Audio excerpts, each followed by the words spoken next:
Hello, everybody. Welcome. Thanks for coming. This is Writers and Books Visiting Author Series. My name is Dan Hurd. I'm the Director of Adult Programs. Writers and Books is a nonprofit literary arts center. We do readings, workshops, and literary programming for people of all ages and backgrounds. You can find upcoming events and schedule on our website, wabe.org. Writers and Books would like to call attention to the complex and troubled history of the lands on which we live and work. We are holding this event from the unceded ancestral homelands of the Onondaga, or the people of the Great Hill. In English, they are known as the Seneca people, or the Keeper of the Western Door. We're so happy to have David Mahalia with us this evening. He'll be reading from his book, A Safe Distance, and will be in conversation with Alison Myers. Alison Myers is a poet and fiction writer, twice nominated for a Pushcart Prize. Her work can be found in Hole in the Head Review, Freshwater Review, Stone Canoe, Mom Egg, and other literary journals, and in the anthology Gathered Light, writers respond to the poetry of Joni Mitchell. The executive director of Writers and Books, she previously served as Cave Canem Foundation's executive director, 2006 to 2016, and poetry director and director of marketing and communications at Hillstead Museum. Alison says about David's collection, "These are instructive poems of great tenderness. I am grateful for poems that do not overreach, and within that circumference of rare authenticity, achieve an exquisite humaneness." David Mahalia lives near Lake Ontario in Webster, New York, with his wife, 2 daughters, and Beagle. His poems and short fiction have appeared in Concho River Review, Dunes Review, Free State Review, New Plains Review, San Pedro River Review, and other journals. He works at SUNY Brockport, where he received his BA in Communications and MA in English, and serves on Writers and Books Board of Directors. David, thank you so much for being here. Thank you for having me. I'm going to turn it over to you guys. Thank you, Dan. David, I'd like you to please start us off by reading the very first poem in the collection, The Understory. Sure. The Understory. I dig deep, plow the land with my arms, and breathe great lungfuls of earth. Peat, dirt, soil, clay, loam, sand. I move through it all with ease. Earthworms move aside. Shale and pits, limestone and grit, wisps of decaying roots are but cobwebs to sweep away. My father's bones rattle in recognition, and his father's, and so on. But bones have no voice, cannot tell me secrets they have learned. Lower still, a quiet place that squeezes, folds me into submission. As I burrow deeper, what made us human is lost. Garbage and poisons gather, and the aftertaste is sour. Underfoot is where I will end. Bones or ash, compost of sorts, mixing with the remains of those who dug before. Thank you. I'd like to read a collection of poems from the front to end, because my assumption is that the author has that intentionality, and I think I want to follow the arc of the book. So in some ways, this opening poem, which is so strong and has images that surprise, particularly by the end of the poem, it's just interested me as an opening poem, and I'm wondering if you can talk about how this poem sets the stage for what I see as some key themes in the book: fatalism, transitoriness, and lineage. And how important is the opening poem in the collection? What can it achieve for the book? Sure. I think the goal of the opening poem for me is to kind of set the stage for what follows. And I was looking for a poem that contained several of the themes that the reader would see throughout the rest of the collection. I don't want to say it's representative, but it does, I think, capture a lot of what is to come. And I think it's important to start a collection with a poem that kind of lets people know what they're in for, to a degree. Yeah, you didn't like bring us into the book gently particularly, even though the poem itself is very lyrical and beautiful to listen to, but it's not a gentle experience necessarily. I'm wondering if you can talk a little bit about some of the decisions and changes you made as you were ordering your manuscript. What did you learn in that process, and how did you learn it? How did you go about figuring out the puzzle of the arc of the book? Well, I think there's probably 1,000 different ways a manuscript can be ordered, and I tried several. I tried doing it chronologically because a lot of the poems take place certain times of year. I initially had all of the poems without section breaks, so it was just however many pages of poetry without a break. I think what kind of helped me figure out the final order was I went to a manuscript conference that Tupelo Press puts on. And while we did work on individual poems a bit, the point of the conference was how to put a manuscript together. And it was led by people that have published and do publish books of poetry themselves. So it was good to hear what the publishing world was looking for that I was not necessarily aware of. And one of the main things that was shared with us was we need to put the manuscript into sections. It makes it easier for the reader to kind of consume the book. It's not too overwhelming. So by playing around with that a little bit, I think I came up with 3 sections that I don't want to say every poem fits exactly neatly in the theme, but it made sense to me on kind of how the arc of Yeah. the manuscript would work. Yeah, I think a little later I want to talk about section 2, because to me that is a section that looks back and also looks forward. And it another interesting feature of the book. I like it when the sections are a little mysterious to me. It makes me think again about the book as a whole in each poem. So now I would actually like you to share with us several poems that are in the first section. Sure, And if you can just read right through several of those, that would be great. sure. This poem is called Leftovers. Last year's leaves that eluded the rake are now evicted from under pine trees and between raspberry canes. Leaves are not the fragrant fall playthings children jump in, small hands toss toward the sky. Spring leaves are drier, brittle. Surviving winter has hardened them. I crush a handful, allowing the dust to play through my fingers. Leaves are lucky. They know their purpose, serve it, and then go away. The next one I'm going to read is called December 31st, Webster, New York. And I have, I think, 3 or 4 poems in the collection that are a date, Webster, New York. December 31st, Webster, New York. Wind in my face, no matter where I look, my eyes gravitate toward open water. The north edge of the country is not a direction often considered these days. A cormorant skirts past, its wings centimeters above the water, searching for food in the murk. One hardy soul flings a fishing line, though I can't imagine what would entice a bass to strike in water this cold. I believe the lake prefers winter, enjoys showing off its primal state, telling us to exhibit respect, be scared, rather than hosting the jet skis and party boats that debase its summer mode. But I am not blameless. The lake bed altered with the hundreds of stones my girls and I have cast as we tried skipping them toward Toronto. A house sits on the bluff. Can those inside see me as they prepare for the night's festivities? I flip them off in hopes they can. Tomorrow, I'll be a better person. Hay smell hangs heavy.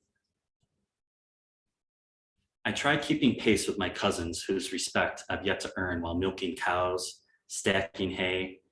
For what does a soft suburbanite know about working a farm? I do know how to shoot a BB gun, targeting those birds inside the barn hovering on the upper rafters. When I drop one, I run outside to find my father, cocksure that he, someone who spent several of his summers shooting at Axis soldiers, will congratulate me. He listens, pulling canvas gloves from his back pocket, ready to help unload the bales my uncle has tractored in from the field. My head held high in accomplishment, his lowered. Next one is called Silent Movies. There's a lot of poems in here about my father, who passed away a few years before I started writing this manuscript. Blank jaw and slackened eyes. I never know what movie your mind decides to roll. Are you remembering Italy during the war? You never said what it was like to kill. Do you revisit your courtship? You never told me why mom. What drew you in? Was it her one-piece suit that first jaunt to the beach, or the way she laughed at her own jokes? My scenes come halfway through. Shut up, I screamed from the safety of my room, but my dialogue was silent. Where you raged, my kids watch me retreat. Your knowledge drifts away. It didn't rain during your funeral, but it should have. Ashes, dust, what keeps them tamped and tethered? That's a beautiful poem. Thank you.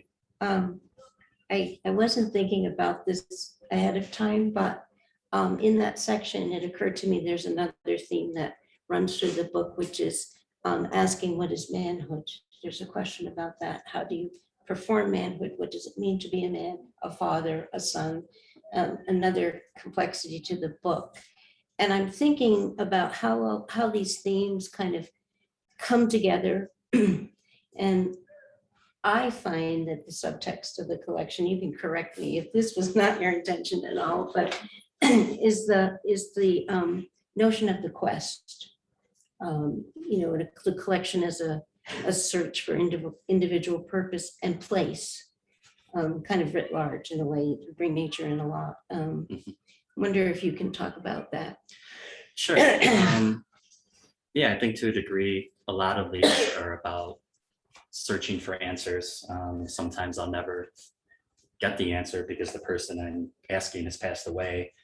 And I think you're right. I think a lot of it is I'm trying to figure out how to be a father, a son, and a husband. So it is a search for understanding and trying to grasp why my father, maybe how he was, how that impacted me, why I am how I am, or I should say the narrator, because the I isn't always 100% me. But yeah, I think a quest is kind of a nice way to phrase it. As you were writing the poems, and maybe even before you conceived of the poems as a sequence or a manuscript, did that theme of the quest or the search, was that conscious, or did it seem to, was it more of an organic process where as you were writing the poems you had to write, or what the poems were telling you to write, that emerged as a motif? I think somewhat consciously, I knew a lot of the poems are about looking for answers. Like I said, I wrote several poems about my father, and he had already passed, so I was never going to get the answer, and I was trying to come to terms with that to a degree. I want to say it was Philip Levine that said, I write what's given me to write.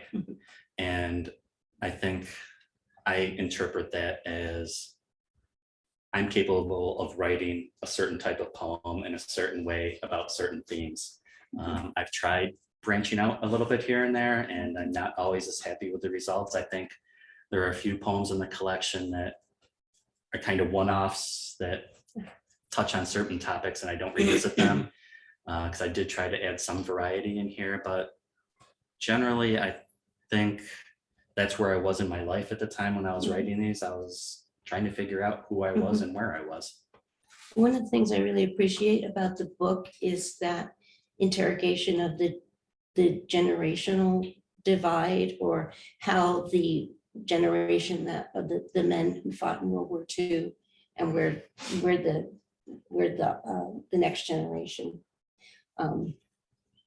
And I think that's a really interesting kind of juncture to look at, where, you know, how does our culture evolve? How do we think about ourselves as people, as humans, as men and husbands and fathers? And, you know, where my father raged, I retreated. We could probably put you on the couch for hours around that, but it's also more of has a historical implication as well. So the book is so textured that I think it holds up so well to, you know, several readings. I've read it more than once. And that's another thing I really appreciate about it, and how you really do kind of stick with it. There's not a sense that you're writing to or for an audience, in my opinion. This is coming out of me and I'm being generous enough to share it with you. Here's my offering and make of it what you will. That's a conversation I feel that I'm in with the book, which I really enjoy. Thank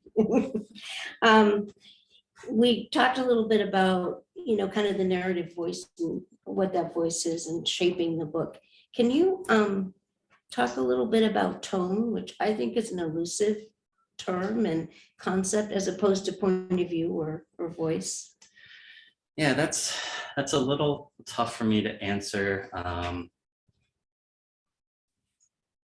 I think I see this as to me, it's a little bit of quiet, searching.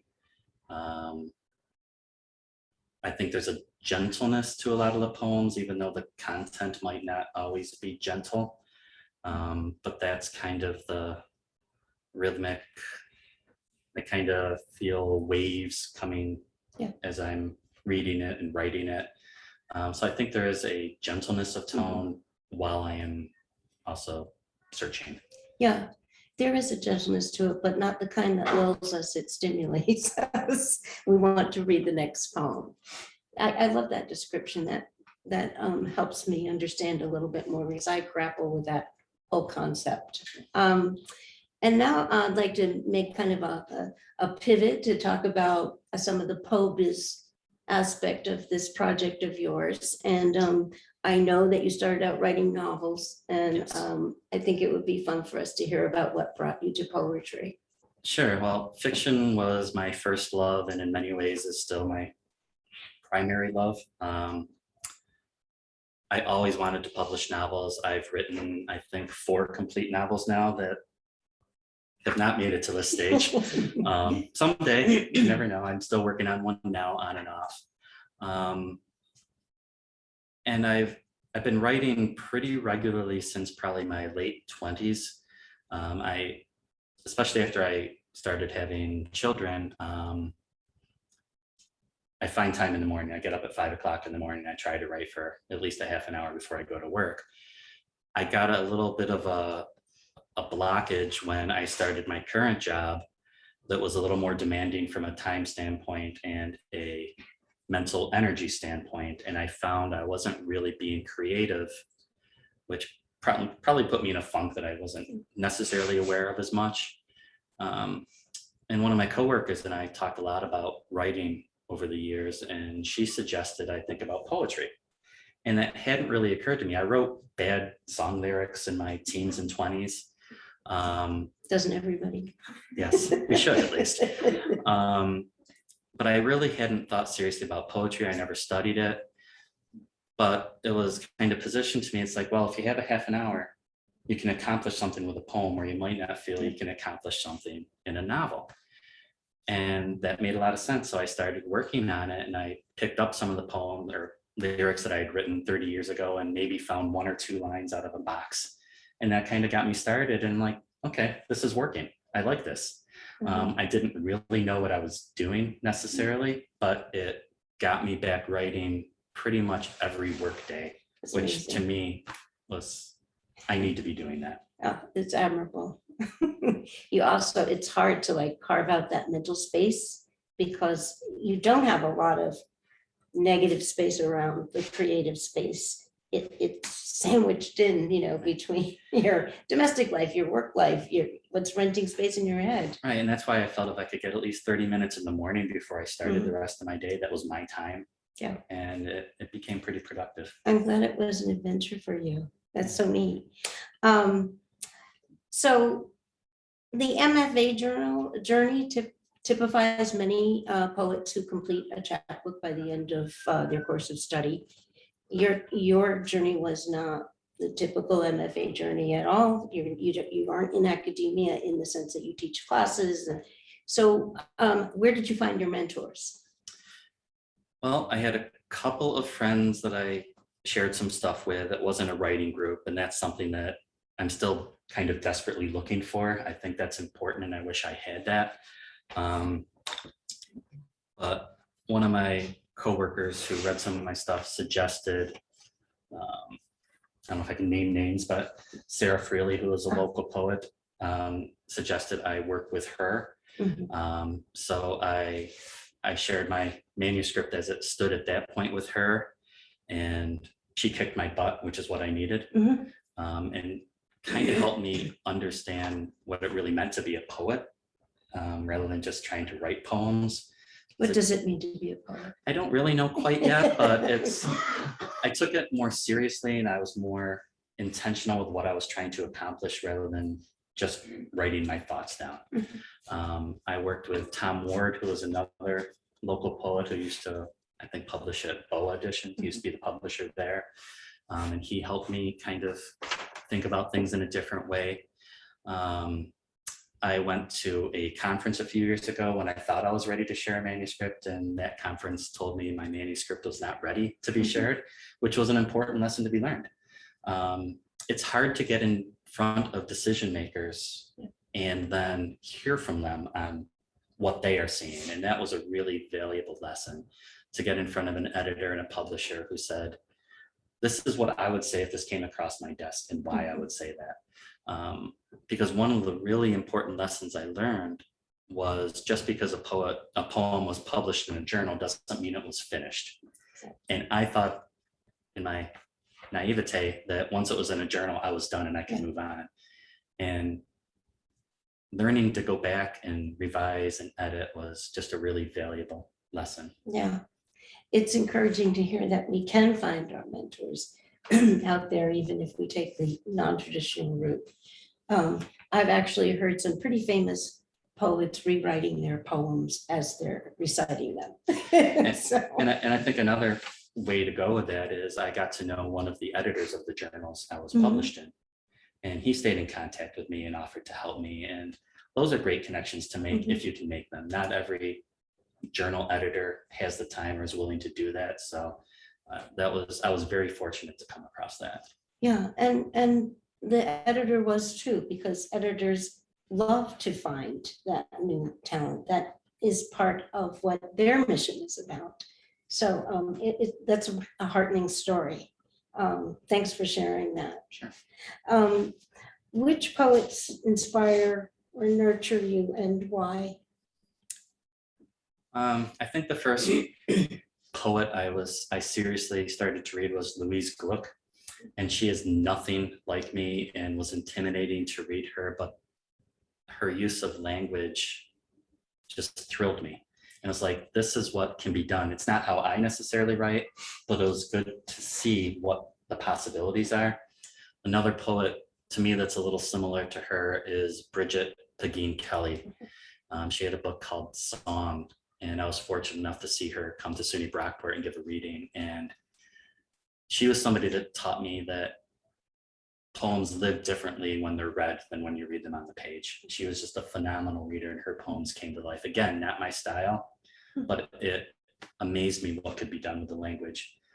A couple of poets that I will not claim I'm nearly like, but I can see myself in them.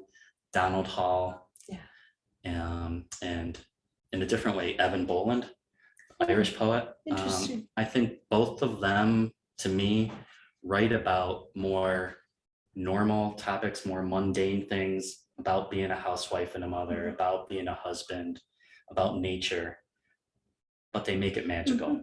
They make the common come to life. Yeah. And that's kind of where, Richard Wilbur is a poet who comes to mind when I read your book. not real familiar with him other than hearing his name, but I can see myself Yeah. in them a little bit, just and like the Yeah. subject matter and how they treat it. That probably keeps you sticking with what's true for you. Right. When you see that, how impactful those books can be. Well, that's interesting. I'm going to say something possibly a little controversial in that I think the lyric narrative voice of a safe distance is not as sought after in today's market as other sorts of strategies and approaches. I would like to hear, and probably our guests would too, how you went about finding the right publisher for your book. It was a long journey. I entered probably more contests than I should have, because that's the way I had heard that, debut books often are Mhm. published through contests. Yeah. But you don't always know who is reading the manuscript. I mean, you're usually told who the judge is, but you don't know who's reading it before it gets to the judge. It's a tough way to go. And sometimes you're, 1 in 600 chance of getting noticed. What led me to Main Street Rag was, again, the Tupelo manuscript conference I went to. One of the benefits of that conference, at the end of the conference, they talked to us about our manuscripts, how they saw our manuscripts fitting in the poetry world, Mhm. and publishers they thought would be open to receiving.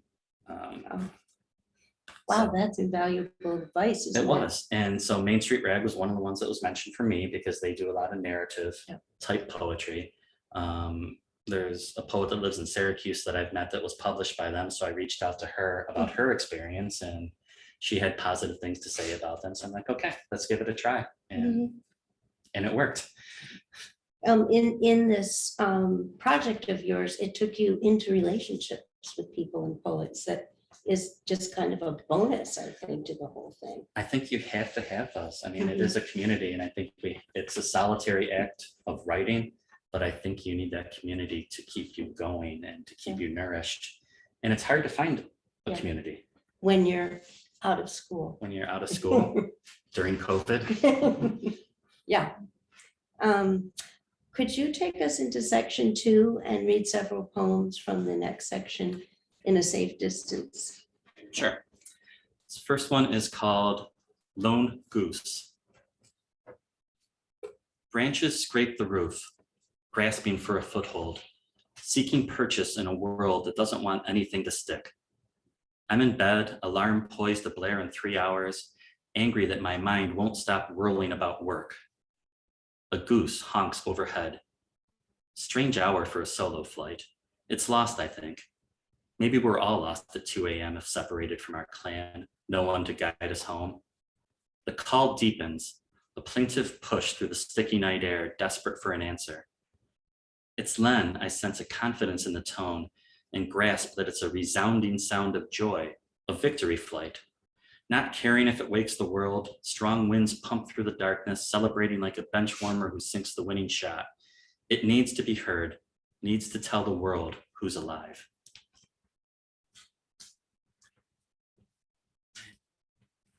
This next poem is called Casting Shadows. Sunrise above the cloud line, airplane taking me away. Winter below, overcast skies and skeletal trees. Last summer, as we walked the cobblestones of Old Town, a man stood on a box, haranguing me as we passed. Look out, mister, the salvation bus is coming. Get on board or go to hell. The plane wobbles, bringing the fasten seatbelt sign.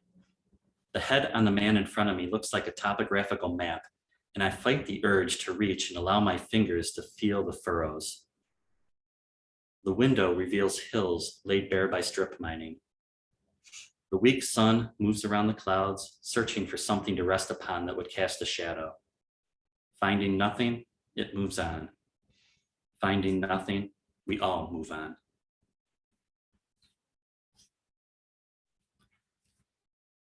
This next one is probably one of the strangest poems in the book. And it's interesting that Allison chose this one to be read.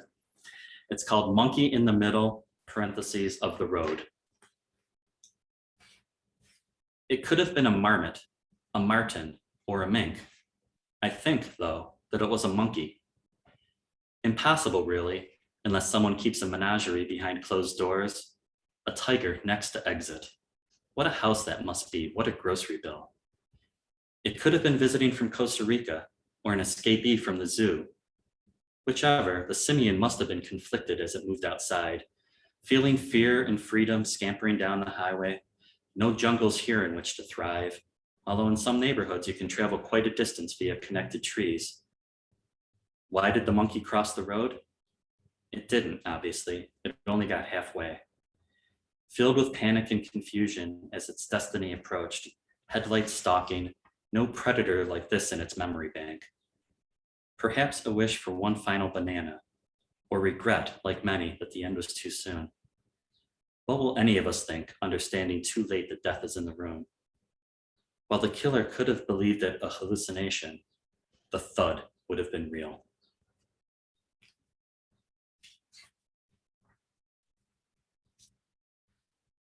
This next one is called March 22nd, Webster, New York. And I don't want to say it's a call and a response, but there's parts of it that are flush left and parts of it that are flushed right. So as I read it, I hope it makes sense. Everything brown, though the day's heat beckons summer. Cattails break open like stuffing pulled from a ripped couch. The hungry pond swallows our reflection. Young sisters laugh as they chase a robin, their mother trailing behind. The blue jay hops from shore to tree, waiting for the humans to leave. How to reconcile pain on a day such as this? Two frogs commiserate from opposite ends of the water. Indifferent turtles sunning, taking the long view. Nature may heal itself, but not us. The chalky half moon visible over a clump of birch, empty stalks rustle, nudged by the breeze. Atlanta, Boulder, the country gashed. The distant metal ping of a baseball bat making contact. Three boys squish on freshly thawed soil. Odds are one of them will grow up to beat his wife. Can't get the headlines out of my head. And unfortunately, this poem is way too appropriate. I wrote it just about a little over a year ago when there were shootings in Colorado and Georgia. And obviously now we're dealing with the same thing. So it's kind of tough to read that one. Yeah. The next poem is called Marconi Beach. It's a beach that's in Cape Cod, which is probably our favorite family vacation locale, and several of the poems in here take place in Cape Cod. Marconi Beach.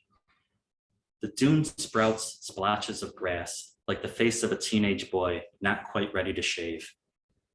We stake our spot, umbrella screwed deep. The girls laugh in the ocean's froth, not venturing more than a few yards in. You have come to worship the sun, needing little more than heat, embracing your skin to be content. Water recedes over stones, and for a few seconds, 1,000 wind chimes tinkle. Seals surface like prairie dogs, tasting the air. They pose and then get bored, skulking below for new entertainments. I look first at the water, no land until Portugal, and then at you, serene, the sun still worshiping you.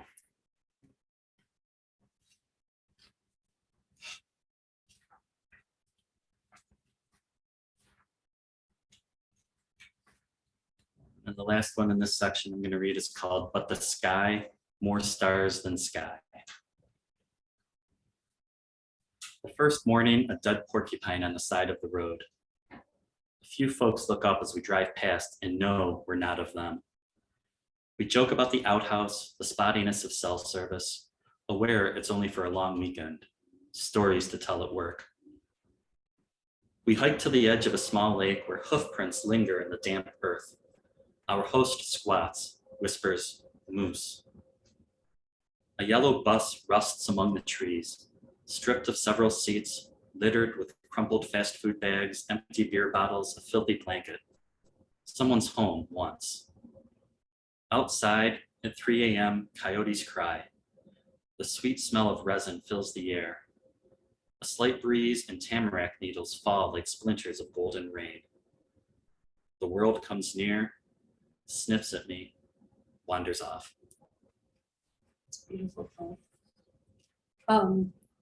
If I think of the collection as one large poem, because I like to think of it that way, and it sort of enhances my experience of the book. What would you say to my perception that section 2 represents a turn in the large poem? Is there any way in which you intended some kind of, I don't know, like this taking us forward, but also resolving some of the conflicts that preceded? I'm not sure if I've resolved any of the conflicts, at least in my mind. I do think it's a transition of sorts where I think the first section, I'm looking for answers primarily around family, father, again, how to be a father, a son, a husband. And I think some of the poems in the first section may have been a little angrier maybe, or harsher in being frustrated that I'm not getting the answers. I think the second section places me more in nature a little bit and trying to understand how humans fit in nature. Yeah. So it's the transition maybe from the personal human relationship to how we function within nature. And I don't know if it's good or bad, but the last line of that section is, the world, sniffs at me and wanders off. Yeah. So we don't necessarily fit. Yeah. So I guess it's that kind of a transition There's from an the personal. there's an expansion there, I think, and there's more of a kind of a very focused investigation maybe in the first. Just even with the opening poem, I almost feel like I'm looking down in a grave and I'm going down through the layers and I'm going down and down. And this feels like there's you admit more light, you admit you're looking around, the narrator is looking around, it's very expansive, and that's the kind of the emotional transition. The images in this section are just so gorgeous. How are we doing on time? We do. Okay, let's just, if it's okay with you, David, before you go into reading a few poems from the final section, if you can talk about what the thematic glue is of the poems in the section, and if the final section, the third section, offers some kind of resolution or reconciliation. Rather than resolution, I might say there's more a sense of acceptance. Like I think the narrator, me, is still asking some of those questions, but I am maybe more comfortable with either the answers I find or not knowing the answers. I'm in a place where I feel better where I'm situated. So I think acceptance is maybe a word I would use. And maturity, really, maybe. Maybe, not sure my family would agree with that, but The narrator. the narrator. So please read for us a few poems from section 3. Sure. This one is called Swollen Skies.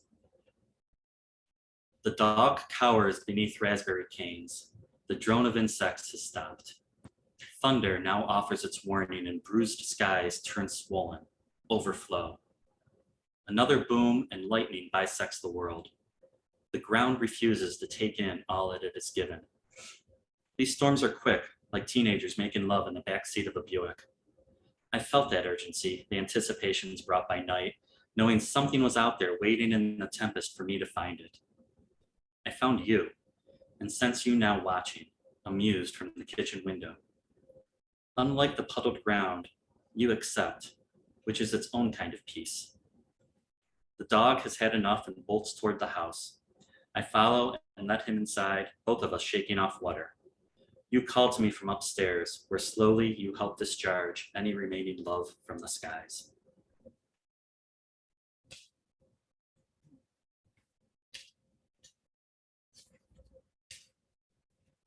This next one is called Palimpsests.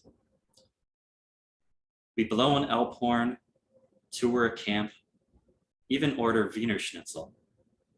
I wonder on whose steps I walk, if the cobblestone in the square covers dirt that once absorbed the blood of public executions. An elderly gentleman is helped onto a bench by a boy too young to ask about the past. As they feed birds, I concoct that he shot at my father in the war, another scared youth. The man laughs at something the boy says, so I force my imagination to recede.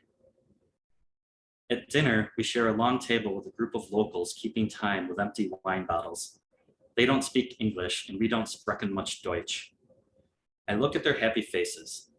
Some of their grandparents must have been complicit. And I wonder if farther back, my antecedents took part in the pogroms of their day, if my life conceals their sins. Someday, perhaps when I'm the old man's age, I'll be able to forgive. Not today.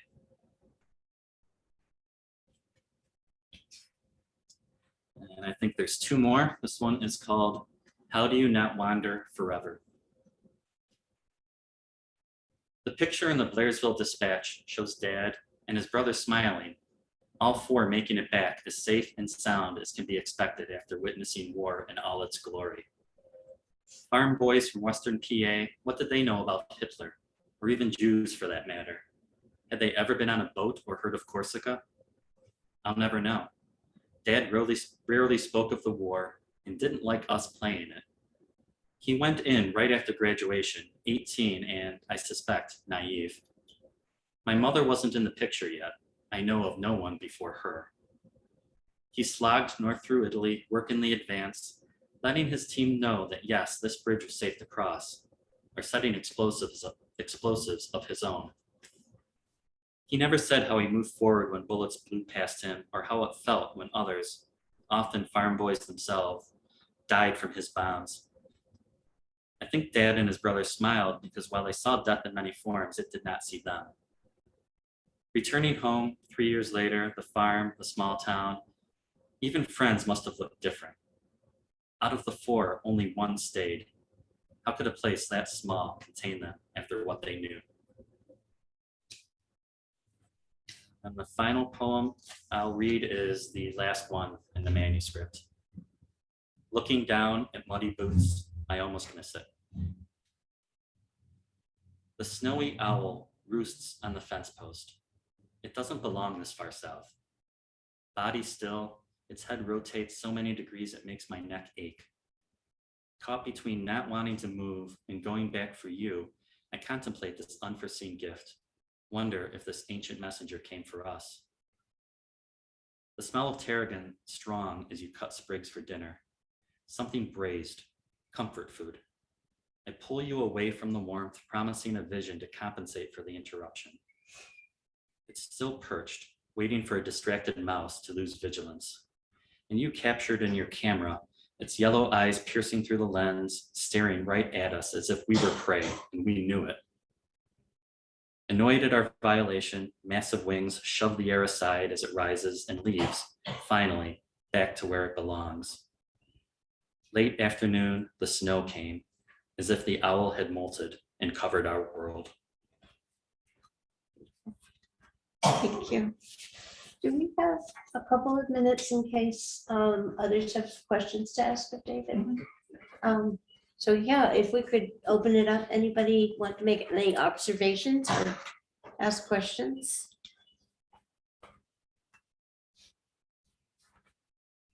So I really enjoyed your Webster poem, the first one you read, December 31st. It reminded me a lot of the James Wright poem, On a Farm, on William Duffy's Farm, something like that, where you have a lot of concrete, specific language and imagery, and then the last line is like abstract and something more of an emotional experience or reflection. And so my question to you is, how do you decide to end a poem, and how do you, I guess on the other side of that, how do you break the silence before the poem starts? How do you start and end it? Those are great questions that are tough to answer. I would bet that probably 75% of the poems I wrote in their initial draft, the ending and the beginning did not make it into the final version. I think I find that myself, I tend to write several stanzas before I find out what I'm really writing about. And though the initial idea that made me want to write excites me, it often doesn't end up fitting or deserving to be in the final poem. And similarly, the end, I mean, I think one of the habits I try to be aware of is wrapping up a poem too neatly at the end. And I do that occasionally in here. But some of the people that I've worked with really try to emphasize, don't make it too neat for the reader, you know, leave something. And it's interesting, you kind of say I had the concrete details and everything. One of the things that I've also had to kind of force myself is to not just be an observer in the poem and actually engage in the world. And that's always been kind of hard for me as a person. I think I tend to sit back and watch rather than force myself into the action. And as a poet, I think there's that same danger. If it's easy to observe and write pretty words, but you have to have something in there for the reader to really engage with it. I don't know if I answered your question, Oh, but that was perfect. Thank you. Great question and great answer. Did you feel yourself taking more risks than you might have been comfortable doing as you continued deeper into the project and interacted with different points of view about, you know, as people were giving you feedback about the manuscript? yeah, I think I wrote about some things that I necessarily personally wouldn't do. And that's a little scary, but a little fun. Yeah. There's a freedom in that. I think one of the lessons I learned relatively early on is it's okay to lie in a poem. Not everything in here, even though it says I or refers to my family, not everything in here actually happened the way it's written. And there's a freedom of that. And because I think if you try to be too exact or too perfect, it may mean something to you, but it's not going to mean as much to the reader. So it's important to kind of open it up a little and have some fun sometimes. That's the difference between writing poems and being a poet. Yeah. Being a good liar. Yes. Thank you so much for this evening with you, David. It's been so rewarding for me to be able to have this conversation with you. And if you haven't read this, everybody, make sure you do. It's a wonderful, wonderful book. Well, thank you. And thanks to Writers and Books for having me. Thank you.